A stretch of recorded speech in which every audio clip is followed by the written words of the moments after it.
সব নিয়ে যাবে এখনই। আপনার টাকা আছেন কেন? লেবারকে বলেন ফুটপাত বাঁচাইছে, ফুটপাতটা ধ্বংস করছেন আপনি। অবৈধ দখলদারের যে মামলা হয় আপনার সেই মামলা হবে। 1 সপ্তাহ সময় নিয়ে যান, লাইসেন্স যদি না আনে বন্ধ করে দেন, তালা দিয়ে।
সব ভিতরে নেন, আমাদের সব নিয়ে যাবে এখনই।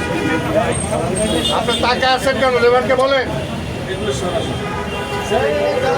সব ভিতরে নেবেন, এখানে বাইরে কিছু থাকবে না। জায়গা না, এটা রাস্তার জায়গা। তারা পাল টাল বুঝে না, আপনার ভিতরে নেন। আপনার ওয়ালের ভিতরে রাখবেন। এরপর আমি এটা ভাঙিয়ে দেবো। ট্রেড লাইসেন্স কোথায়? ট্রেড লাইসেন্স আনেন কোথায়? আনেন। এরপরে তালা রাখবে, এগুলো ইনার সব বন্ধ করে দেওয়া হবে। লাইসেন্সই নাই। এই রেভিনিউ কোথায়? লাইসেন্স দেখো।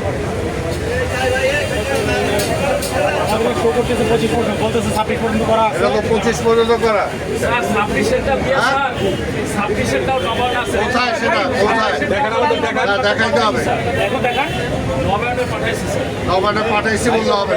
নবার সাথে সাথে নবার ফাইন করো। ফাইন করো না, ফাইন করো এখন।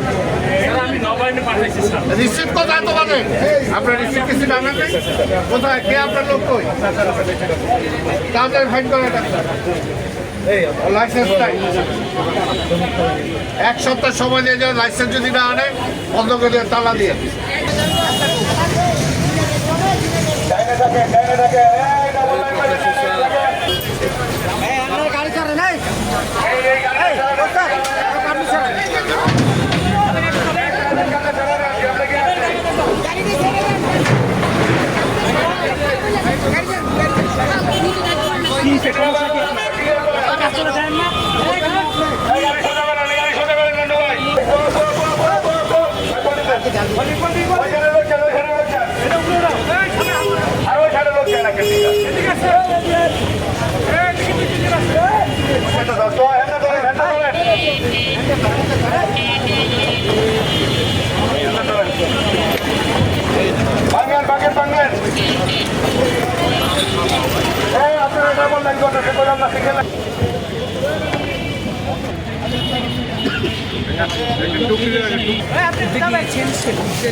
আপনাদের যেটা বলছি, এই যে দেখেন পুরা রাস্তাটা এরা বানায় দিচ্ছে।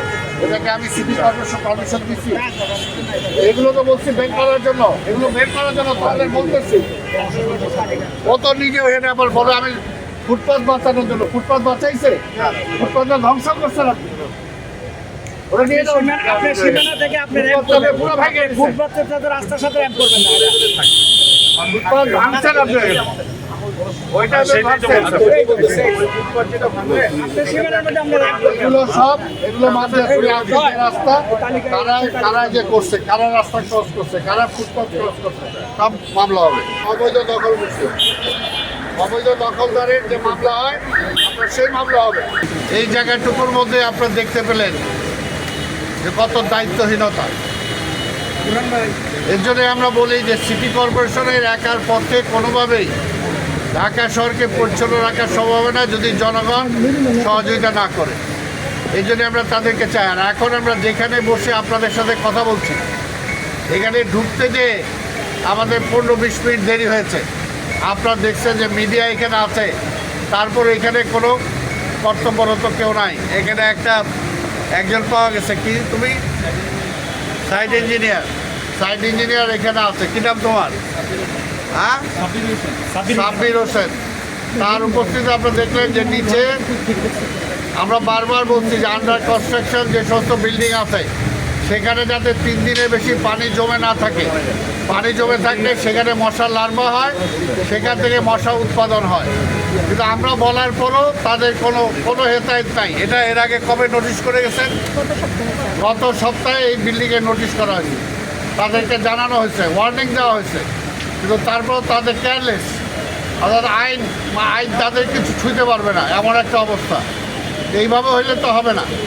এর জন্যই আমি আপনাদেরকে বলি যে এইগুলোর মাধ্যমে এটা আজকে আমি আশা করি যে আপনাদের বহুল প্রচারের মধ্যে এটা প্রাধান্য পাবে, যে যারা এই সমস্ত বিল্ডিং করেন আল্লাহর রাস্তায় আপনাদের অসচেতনতার জন্য ডেঙ্গু যদি হয় যে মানুষটা মারা যাবে, সেটার জন্য দায় সিটি কর্পোরেশন হবে না, আপনারা হবেন। আমরা চাই না যে কাউকে কোনো ক্ষতি করতে, আমরা কাউকে কোনো পানিশমেন্ট দিতে চাই না, ফাইন করতে চাই না। কিন্তু আপনাদের হাজারবার রিকোয়েস্ট করার পর যদি আপনারা না শুনেন, তখন আমরা কী করব বলেন? আজকে রাস্তার মধ্যে যত্র দোকান লাগিয়ে বসে যাবে, তো ওদেরকে উচ্ছেদ করা ছাড়া তো আমাদের কোনো উপায় নাই। কারণ আপনারাই বলবেন, মিডিয়াতেই বলবে, জনগণই বলবে এই ঢাকা শহর চলে না, ঢাকা শহর অচল।